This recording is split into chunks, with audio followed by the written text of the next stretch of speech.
हर खबर पर होगी आपकी पकड़। डाउनलोड कीजिए एबीपी लाइव ऐप। प्रधानमंत्री नरेंद्र मोदी ने आज देश से मन की बात की।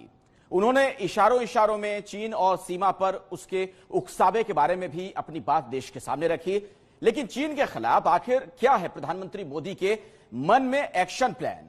चीन, पाकिस्तान और भारत के त्रिशूल की जकड़न से आखिर कैसे बाहर निकलेंगे मोदी?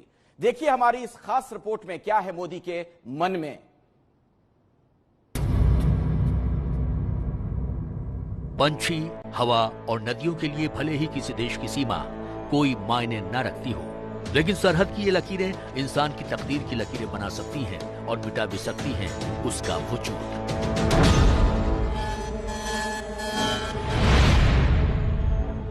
दरअसल वो सरहद ही होती है जो किसी को देश का हकदार बना सकती है तो किसी को घुसपैठ का गुनाहगार। और इस बार भारत की सीमा पर चीन ने किया है घुसपैठ का गुनाह।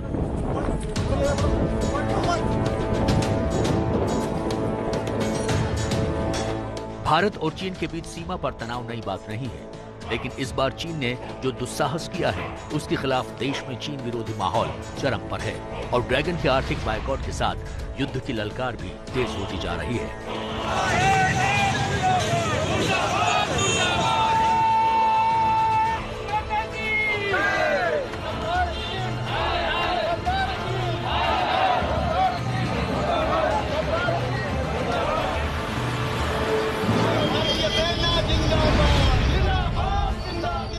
चीन के खिलाफ ये गुस्सा इसलिए भी उबल रहा है क्योंकि 1962 की तरह ही इस बार भी चीन ने धोखे से भारत की पीठ पर वार किया है। चीन के नेता माओ त्से तुंग ने 1962 में जो जवाहरलाल नेहरू के साथ किया था, उसी तरह शी जिनपिंग ने भी प्रधानमंत्री मोदी के लिए बड़ी चुनौती खड़ी कर दी है।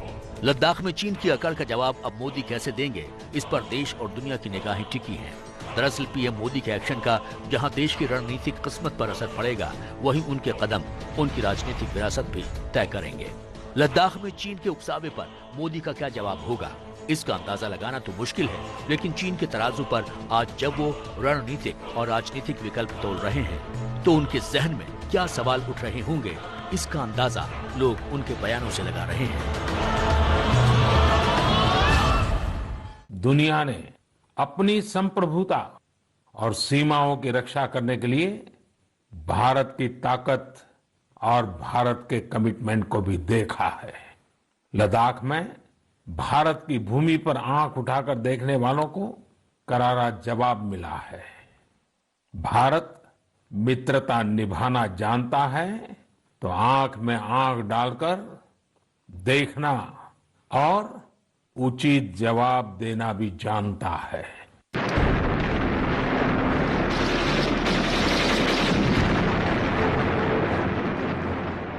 भारत चीन के रिश्ते इस वक्त नाजुक दौर में हैं। साल 1962 में जंग लड़ चुके दोनों देशों के बीच 1965 और 1975 में भी हिंसक झड़पें हुई हैं।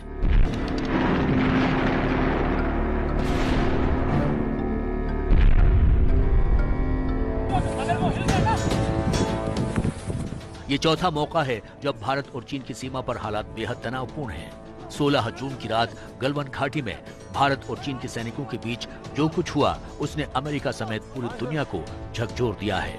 लेकिन गलवान घाटी में चीन की आक्रामकता पर अभी तक प्रधानमंत्री मोदी ने बेहद सधी प्रतिक्रिया ही दी है। इसीलिए सवाल ये है कि पठानकोट के बाद 19 सर्जिकल स्ट्राइक और पुलवामा के बाद बालाकोट एयर स्ट्राइक करके पाकिस्तान को सबक सिखाने वाले मोदी के मन में आखिर चीन को लेकर क्या चल रहा है। दरअसल चीन के साथ रिश्तों को लेकर नेहरू और मोदी की सरकार की एक ही कहानी है। इस कहानी का अंजाम भी करीब करीब एक जैसा ही है। कहते हैं कि इतिहास खुद को दोहराता है। चीन और भारत के रिश्ते में भी यही कुछ हो रहा है। जवाहरलाल नेहरू ने माओ चाओ के साथ दोस्ती की पींगे बढ़ाई तो नरेंद्र मोदी ने शी जिनपिंग को अहमदाबाद में झूला झुलाया। वुहान से लेकर महाबलीपुरम तक दोनों नेता साथ में भी घूमे। इन दोनों ही प्रधानमंत्रियों की अमेरिका से नजदीकी भी चीन को नागवार गुजरी, लेकिन अमेरिका मौके पर तटस्थ हो गया। नेहरू को तत्कालीन अमेरिकी राष्ट्रपति जॉन एफ कैनेडी की दोस्ती पर यकीन था, तो नरेंद्र मोदी को अपने दोस्त राष्ट्रपति ट्रंप पर भरोसा है। लेकिन अमेरिका तब भी भारत के बचाव में नहीं आया था और अभी तो सिर्फ उसके बयान ही आए हैं।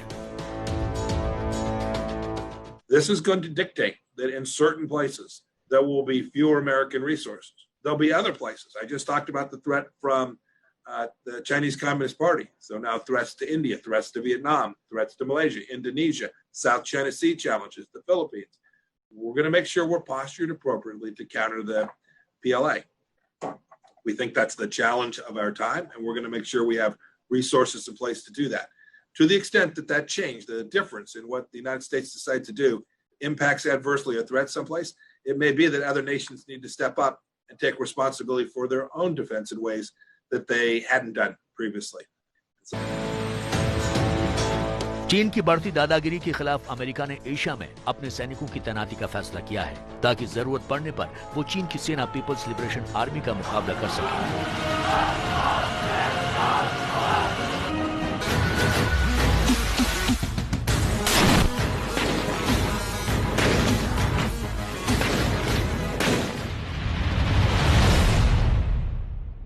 लेकिन क्या भारत भी चीन से मुकाबले के लिए तैयार है? क्या प्रधानमंत्री मोदी चीन की चुनौती का जवाब जवाहरलाल नेहरू की तरह देना चाहेंगे? पीएम मोदी ने जिस तरीके के बयान अभी तक दिए हैं उनसे तो यही प्रतीत होता है कि सीमा विवाद का एक सैन्य हल की बजाय कूटनीतिक और राजनीतिक हल ढूंढने का प्रयास जारी है। जहां तक पीएम के सामने विकल्प की बात है, सीमा विवाद एक लंबी ऐतिहासिक पृष्ठभूमि के साथ जुड़ा हुआ है और इसका कोई सामान्य हल शायद काफ़ी मुश्किल है। वर्तमान अंतर्राष्ट्रीय परिस्थितियों को देखते हुए अगर हम ये समझें कि सीमा विवाद को और लंबा खींचा जा सकता है तो वो ठीक नहीं होगा। साल 1959 में चीनी सैनिकों की घुसपैठ के बाद प्रधानमंत्री नेहरू ने फॉरवर्ड पॉलिसी लागू करने का मन बनाया और सेना को आदेश दिए गए कि चीनी सैनिकों को विवादित जमीन से बेदखल किया जाए। भाइयों, बहनों, साथियों और हम वतनों, हमारे सीमा पर जबरदस्त हमले चीनी फौजों ने किए और करते जाते हैं। जहां के एक बहुत ताकतवर दुश्मन जिसको जरा फिक्र न शांति की थी न शांति के तरीकों की, उसने हमें धमकी दी और उस धमकी पर अमल भी किया। इसलिए वक्त आ गया है कि हम इस खतरे को पूरी तौर से समझें। चीन और भारत के बीच 1962 की ये जंग करीब 1 महीने चली थी। इस जंग का मैदान लद्दाख से लेकर अरुणाचल प्रदेश तक फैला हुआ था और इसमें चीन की जीत हुई थी। तब जवाहरलाल नेहरू ने भी खुद संसद में खेदपूर्वक कहा था कि हम आधुनिक दुनिया की सच्चाई से दूर हो गए थे और हम एक बनावटी माहौल में रह रहे थे जिसे हमने ही तैयार किया था। दरअसल उन्होंने चीन पर भरोसा करने की अपनी इस गलती को लगभग स्वीकार किया था कि वो सीमा पर झड़पों, गश्ती दल के स्तर पर मुठभेड़ और जबानी जंग से ज्यादा और कुछ नहीं करेगा। लेकिन इस जंग में भारत ने जहां अपने सैनिक गंवाए, वहीं चीन ने हमारे कई इलाकों पर कब्जा कर लिया। लेकिन नेहरू के मुकाबले आज पीएम मोदी को कई तरह की बढ़त हासिल है। नेहरू के मंत्रिमंडल में ही उनके कई आलोचक राष्ट्रवादी मौजूद थे, लेकिन पीएम मोदी के साथ ऐसी कोई समस्या नहीं है। विपक्ष कमजोर है और भारतीय फौज भी पहले के मुकाबले कहीं ज्यादा मजबूत और आधुनिक है।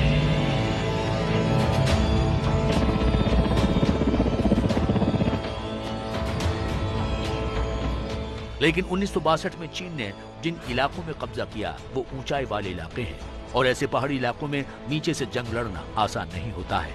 यही नहीं, 1962 में जो माओ ने किया था वैसे ही राष्ट्रपति जिनपिंग ने भी अपनी पसंद का समय चुनकर मोदी को चुनौती दी है। चीनियों ने यह भी देखा है कि घरेलू राजनीति में एक सख्त, निर्णायक और जोखिम लेने वाले नेता की मोदी की छवि क्या अहमियत रखती है। ये भी एक बड़ी वजह है कि अब पीएम मोदी पर यह दबाव है कि देश दुनिया को कैसे दिखाए कि हम 1962 वाले नेहरू नहीं हैं। लेकिन असल सवाल तो ये है कि क्या चीन के मामले में भी ये सब पाकिस्तान की तरह ही आसान है?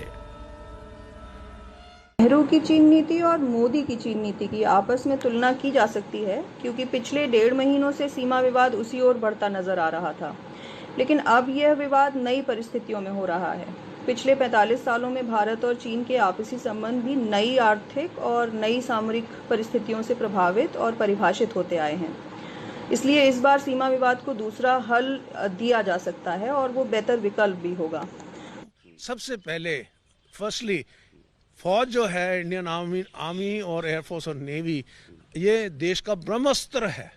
ये तब इस्तेमाल करना चाहिए जब हमने दुश्मन को भ्रष्ट करना है, खत्म करना है, और आखिरी ऑप्शन होना चाहिए। और दूसरी बात, अगर डिप्लोमेटिक तरीके से और राजनीतिक तरीके से इसका हल मिल जाता है और चाइना समझ आती है कि हिंदुस्तान अभी नया हिंदुस्तान है। प्रधानमंत्री ने भी कहा है न्यू इंडिया, उसको अब गौर से पढ़िए, 2 लफ्ज है, न्यू इंडिया। चीन भारत की दहलीज पर पहुंच चुका है। LAC पर जिस तरह से वो अपने सैनिकों और साजो सामान का जमावड़ा कर रहा है, उससे साफ है कि चीन लंबे टकराव के लिए तैयार है।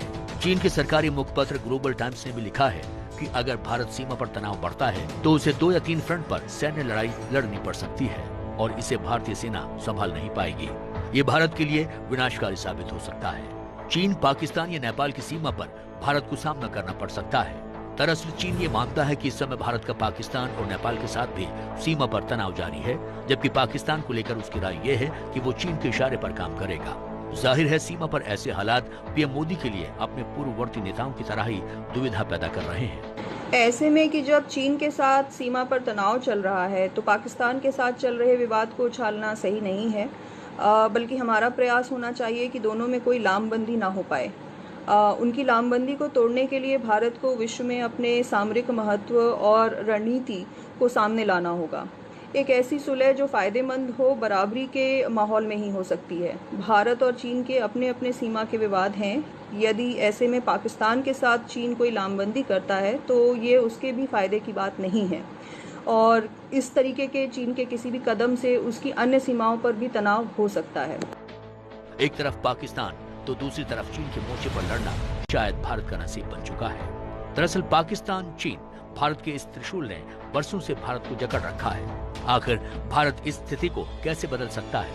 क्या पीएम मोदी चीन या पाकिस्तान में से किसी एक के साथ सुलह करके त्रिशूल की जकड़न से मुक्त होना चाहेंगे? सवाल ये भी है कि अगर ऐसा हो सकता है तो वो दोनों में से किसे चुने, या फिर भारत, चीन और पाकिस्तान देशों के खिलाफ ही मोर्चा खोल दे? पाकिस्तान कौन किस बात की मूली है? तो हमें उनसे फिक्र नहीं करना चाहिए, क्योंकि उनके लिए हमारे पास असला बहुत है। हम उनका हिसाब ले लेंगे। आप कुल मिलाकर ये कह रहे हैं कि चाइना और पाकिस्तान दोनों को India can take on together. Yes, we can take on together because diplomatically पूरी दुनिया हमारे साथ है। दुनिया के पूरे देश हमारे साथ हैं। कोई ऐसी लड़ाई नहीं हो सकती, क्योंकि जब हिंदुस्तान चीन की आप युद्ध की बात करते हैं, ये मामूली बात नहीं है। दुनिया के 1/3 पॉपुलेशन युद्ध में होगा तो वर्ल्ड वॉर नहीं होगी। वो कहते हैं सत्ता कांटों का ताज होती है। रणनीतियां और विदेश से जुड़ी नीतियां शिखर बैठकों जैसी आकर्षक नहीं होती हैं। लेकिन इंदिरा गांधी तेज थी। 1971 में जब बांग्लादेश के रूप में अवसर बना तो उन्हें पता था कि वो तभी कामयाब हो सकती हैं जब भारत को चीन के दबाव से मुक्त किया जाएगा। इंदिरा ने सोवियत संघ के साथ संधि की, जिसने उन्हें युद्ध निपटाने के लिए कुछ वक्त दे दिया, और पाकिस्तान से 1971 की लड़ाई के बाद दुनिया के नक्शे पर बांग्लादेश वजूद में आया। पूर्व प्रधानमंत्री राजीव गांधी, नरसिम्हा राव, अटल बिहारी वाजपेयी और मनमोहन सिंह ने भी भारत, चीन, पाक के त्रिशूल को तोड़ने के लिए पाकिस्तान से सुलह की कोशिश की। पीएम मोदी ने भी नवाज शरीफ के साथ नाट की शुरुआत की थी, लेकिन जल्द ही वो चीन की तरफ झुक गए थे। दरअसल इसके पीछे चीन को ये एहसास कराने का गणित था कि भारत के साथ सुलह शांति में ही उसका हित है। लेकिन अब पीएम मोदी के सामने भी विकल्पों की वही पुरानी थाली है। किसी सुपर पावर का हाथ थाम लो, अपने 2 पड़ोसियों में से किसी एक से सुलह कर लो, या फिर एकला चलो और दोनों मोर्चों पर लड़ते रहो। देखना बाकी है कि आखिर मोदी के मन में क्या है।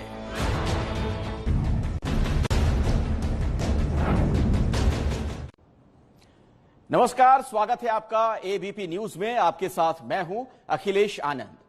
भारत के साथ रोटी बेटी के रिश्ते को भूलकर नेपाल शातिर चीन के बहकावे में आ चुका है। नेपाल के प्रधानमंत्री ने आज भी जो बयान दिया उससे साफ है कि भारत भले ही नेपाल को छोटा भाई समझता है, लेकिन नेपाल एहसान फरामोश बनने पर उतारू है।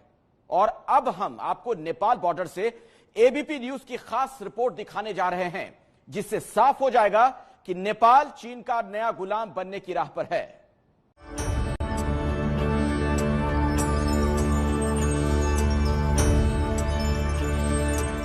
भारत और चीन के बीच बसा ये छोटा सा देश नेपाल, जिससे बरसों से भारत का रोटी बेटी का संबंध रहा है। नेपाल के लोग रोजी रोटी कमाने भारत आते रहे हैं और भारत की बेटियों की शादी नेपाल में होती रही है। खास तौर से पिछले 5 साल से प्रधानमंत्री मोदी की प्राथमिकता वाले देशों में नेपाल का नाम सबसे ऊपर आता रहा है। लेकिन पीएम मोदी की तमाम कोशिशों के बावजूद नेपाल चीन की जेब में चला गया है।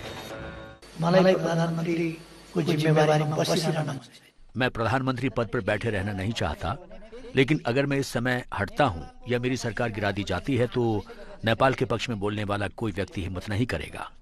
आज के लिए नहीं बल्कि कल के लिए, अपने लिए नहीं बल्कि देश के लिए भी ये सरकार टिके रहना जरूरी है। चीन की चालाकी में फंसकर जिस नेपाल ने भारत की जमीन पर कब्जा करने की चाहत पाल रखी है, खुद उसी के सीने पर चीन ने लाल झंडा गाड़ रखा है। बात अब जमीन के कब्जे तक आ पहुंची है। नेपाल ऐतिहासिक भूल कर रहा है। क्या नेपाल भी अब चीन का नया गुलाम हो गया है? क्या नेपाल का हश्र भी वही होने वाला है जो तिब्बत का हुआ? क्या सोचते हैं नेपाल के लोग इस पूरे विवाद के बारे में? हम बताएंगे आपको नेपाल बॉर्डर से अपनी इस खास पड़ताल में। एबीपी न्यूज के 3 संवाददाताओं ने नेपाल बॉर्डर तक का कठिन सफर तय किया ताकि चीन का गुलाम बनते जा रहे नेपाल का असली रंग आपको दिखाया जा सके। जो नजर आया वो चौंकाने वाला था। इस वक्त हम भारत और नेपाल बॉर्डर पर खड़े हुए हैं। मैं धारचूला में हूं।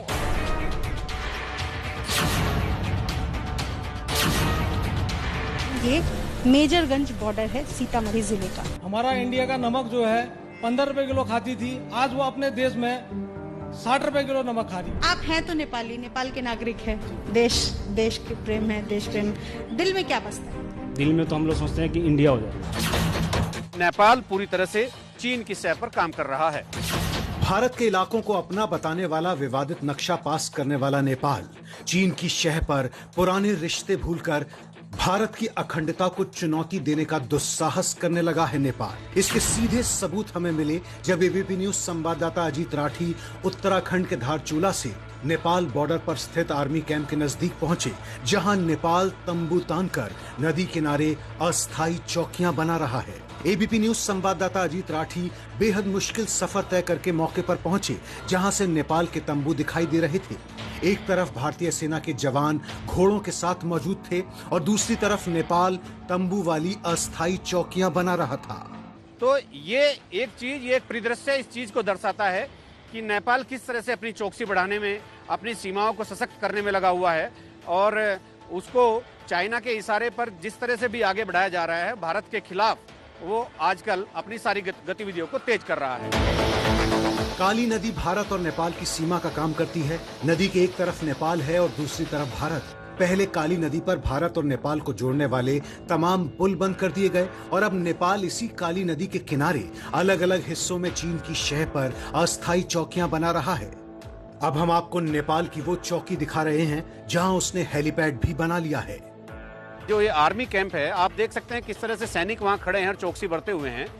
तो उधर से आप जाएंगे तो अगर इस नदी के बहाव के विपरीत चलेंगे तो एक ट्रैक रूट आप देख रहे होंगे तो कि आगे तक उन्होंने चलने फिरने का एक बड़ा सा रास्ता भी बना लिया है और थोड़ा आगे चल के पहाड़ की कटिंग करके भी इसको तैयार किया जा रहा है। ये वो आर्मी कैंप है जो यहाँ भारत की गतिविधियों पर नजर रखेगा। ये तो बात नेपाल बॉर्डर की थी, लेकिन भारत और नेपाल के रिश्तों में लंबे अरसे से छन रही सांस्कृतिक, सामाजिक, आर्थिक और ऐतिहासिक मिठास में कड़वाहट घोलने की चीनियों की चाल सिर्फ सरहद पर नजर आती है। नेपाल बॉर्डर पहुंचे एबीपी न्यूज संवाददाता मनोज वर्मा भी इसके गवाह बने। चीन के चक्कर में आकर नेपाल भारत के साथ अपने रिश्तों को खराब कर रहा है। जब से धारचूला से लिपुलेख तक सड़क का निर्माण हुआ है और उसका उद्घाटन हुआ है, तब से चीन बौखलाया हुआ है और वो नेपाल को भी भारत के खिलाफ लगातार भड़का रहा है। यही वजह है कि नेपाल ने सरहद पर अपनी मौजूदगी दर्ज कराना शुरू कर दिया है। इस वक्त हम मालपा में मौजूद हैं और मालपा के सामने ये काली नदी है और काली नदी के इस तरफ नेपाल है और नेपाल ने यहाँ पर सरहद पर अपनी मौजूदगी दर्ज कराना शुरू कर दिया है। यहाँ पर बाकायदा एक हेलीपैड बनाया गया है और अपने कुछ टेंट लगाए हैं। नेपाली आर्मी यहाँ पर मौजूद है और यहाँ पर सड़क निर्माण का कार्य भी चल रहा है। तस्वीरों में आपको साफ तौर पर एक हेलीपैड नजर आ रहा होगा, जहाँ पर बताया जाता है कि हेलीकॉप्टर के जरिए जो सामान है वो यहाँ पर पहुँचाया जा रहा है, नेपाली आर्मी को पहुँचाया जा रहा है। चीन लगातार नेपाल को भारत के खिलाफ भड़काता रहा और जब नेपाल उसके बहकावे में आया तो शातिर चीन दबे पांव नेपाल की जमीन में घुस गया और नतीजा ये हुआ कि जो नेपाल भारत के साथ नक्शा विवाद में उलझा हुआ था, चीन ने उस नेपाल का ही नक्शा बदल दिया। ये है नेपाल में चीनी साजिश का नया नक्शा। 3 तरफ भारत से घिरे नेपाल का सिर्फ एक हिस्सा चीन की सीमा से लगा है और उसी सीमा पर चीन ने सेंध लगा दी है। इस नक्शे में लाल रंग से दिख रहे नेपाल के वो इलाके हैं जहां चीन कब्जा कर चुका है। ऐसे कुल 7 जिले हैं। ये जिले हैं दार्चुला, हुमला, गोरखा, रसोवा, सिंधुपाल चौक, दोलखा और शंखुवा सभा। नेपाल भारत के साथ लिपुलेख और कालापानी के विवाद में उलझा रहा। उधर चीन नेपाल के दोलखा की खूबसूरत वादियों में घुस गया और इस तरह वहां के 7 जिलों की 11 जगहों की जमीन हथिया ली।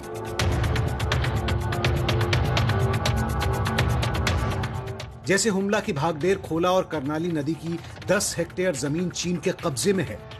रसोवा की 27 हेक्टेयर जमीन चीन ने हथिया ली है। सिंधुपाल चौक की 13 हेक्टेयर जमीन, दोलखा की करीब 2 हेक्टेयर जमीन और संगुवा सभा की 14 हेक्टेयर जमीन पर चीन ने कब्जा कर लिया है। ऐसे 11 बड़े इलाकों के अलावा दार्चुला जिले के जिवजिव गांव के 18 घर चीन के कब्जे में हैं और गोरखा जिले के रुई गांव के 72 घरों पर चीन कब्जा जमा चुका है।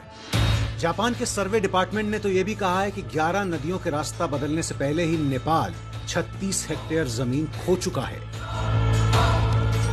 चीन के इशारे पर ही नेपाल ने भारत से लगी सीमा पर निर्माण कार्य तेज कर दिया है। ये छागरू इलाके की तस्वीर है जहां नेपाल ने अस्थायी हेलीपैड बना लिया है। यहां पर नीले रंग के ये टेंट चीन के ही दिए हुए हैं। इसी तरह धारचूला से लिपुलेख जाने वाले रास्ते में काली नदी के किनारे भी नेपाली सेना ने एक हेलीपैड बना लिया है। इस वक्त मैं जहां पर खड़ा हूं ये उत्तराखंड है, यानी कि भारत, और मेरे सामने जो आप ये नदी देख रहे हैं ये काली नदी है और नदी के राइट साइड में नेपाल है और बीच में जो आप पुल देख रहे हैं ये जो पुल है यही कनेक्ट करता है दोनों देशों को। लेकिन फिलहाल क्योंकि व्यापार दोनों देशों के बीच नहीं हो रहा है और महामारी भी फैली हुई है कोरोना, इस वजह से इस पुल को बंद किया हुआ है। हालांकि बीच में इस पुल को खोल दिया गया था लेकिन फिलहाल अभी ये पुल बंद है क्योंकि दोनों देशों के बीच जो संबंध है वो चीन की वजह से खराब चल रहे हैं। सिर्फ उत्तराखंड ही नहीं बल्कि यूपी और बिहार से लगने वाली नेपाली सीमा में भी नेपाली सेना ने गश्त बढ़ा दी है।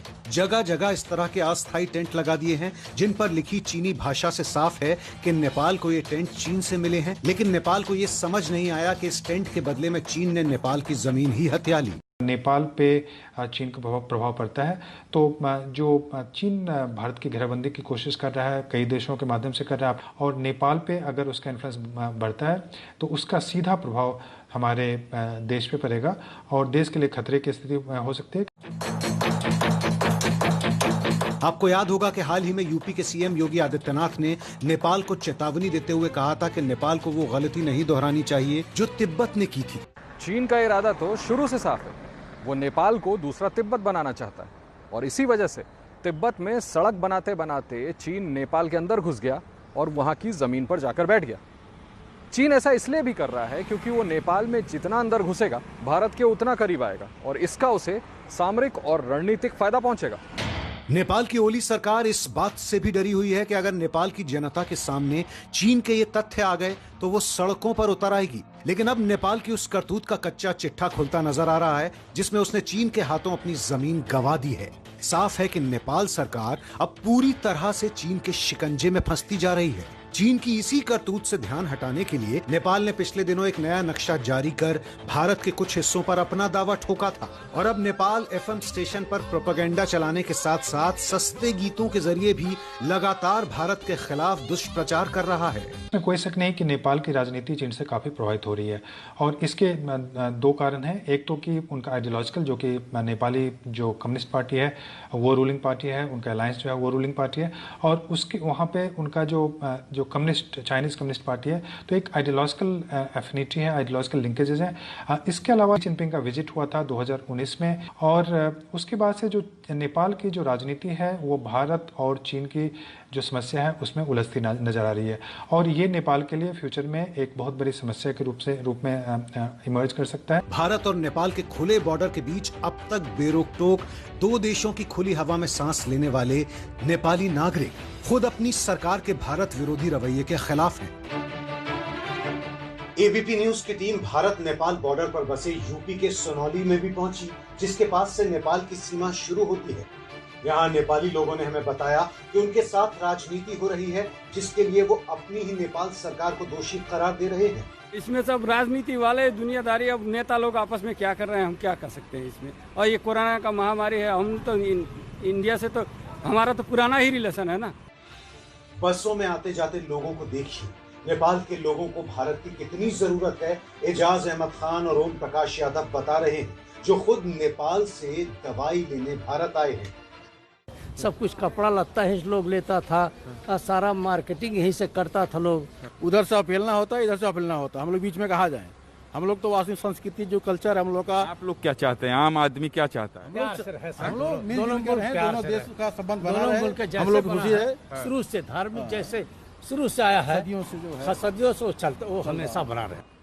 तो दो लोगों की बात आपने सुनी, ये दोनों ही दवा लेने जा रहे हैं इंडिया की तरफ। अब जो है ये एसएसबी के जवान इनकी मदद करेंगे और फिर उसके बाद इन्हें मेडिकल स्टोर जो आपको दिख रहा है इंडिया की तरफ, वहां जाएंगे ये और ये दवाई लेकर आएंगे। लेकिन यहाँ से कोई व्यक्ति आपको नेपाल की तरफ कुछ लेते या कुछ लेना हो उसको, वैसे नहीं दिखाई देगा।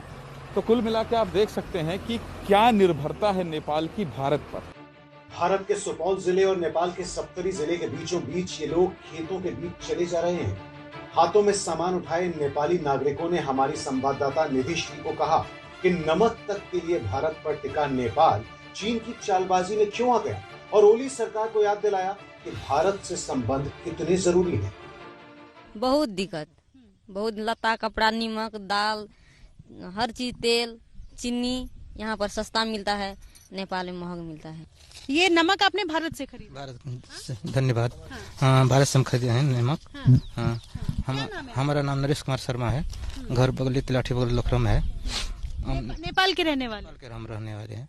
बहुत नेपाल में महंगाई पड़ रहे हैं। ये किना लहसुन किने हैं। लहसुन कैसे दिया यहाँ? लहसुन ये 100 रुपये किलो दिया है। 100 रुपये। और नेपाल में कैसे है लहसुन? में 200 है, नेपाल में 200 रुपये किलो है।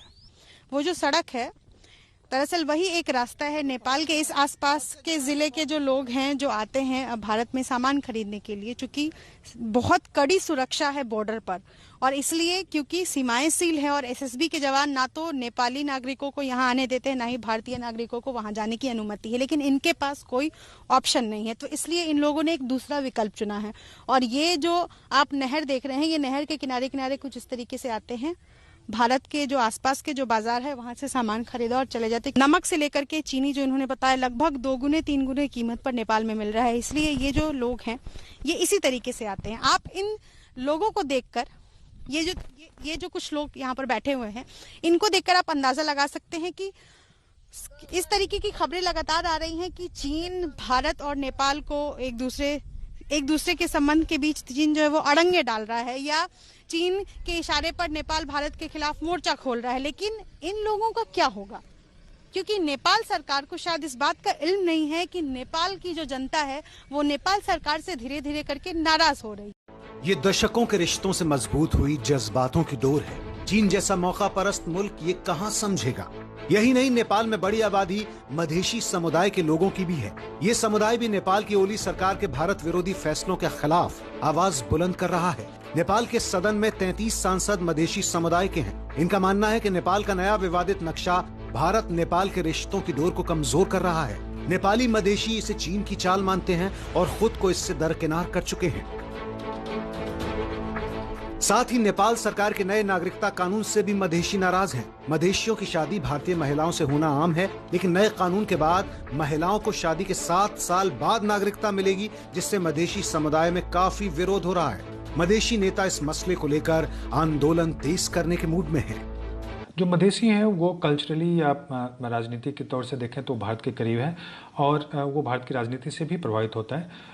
अभी जो वहाँ पे जो मधेशी की राजनीति चल रही है और जो नेपाली कांग्रेस की हम बात करें जो कि वहाँ की पॉलिटिकल पार्टी है, उसमें और जो रूलिंग पार्टी है, नेपाली कांग्रेस वहाँ की अपोजिशन पार्टी है, और जो रूलिंग पार्टी है जो नेपाली कम्युनिस्ट पार्टी जो उनका अलायंस है वो रूलिंग पार्टी है, तो उसमें कॉन्फ्लिक्ट चल रहा है। ये बिल्कुल साफ है कि ओली सरकार के चीन के गुलाम बनने के फैसलों के खिलाफ अब नेपाल के भीतर से ही विरोध के स्वर बुलंद होने लगे हैं। ये भी बिल्कुल साफ है कि चीन की जी हजूरी में भले ही पुराने रिश्तों को भुला करके ओली सरकार ने भारत का विरोध शुरू कर दिया हो, लेकिन ये उसकी ऐतिहासिक भूल साबित होगी। पहले से ही आर्थिक तौर पर चीन का गुलाम बन चुका नेपाल अब धीरे धीरे अपनी धरती भी खोता जा रहा है और अगर समय रहते नेपाल नहीं सुधरता है तो योगी आदित्यनाथ की भविष्यवाणी सही साबित हो जाएगी और तिब्बत की ही तरह नेपाल के एक अलग देश कहलाए जाने पर भी खतरा पैदा हो जाएगा। तो आपने देखा किस तरीके से चीन के चंगुल में फंस चुका है नेपाल।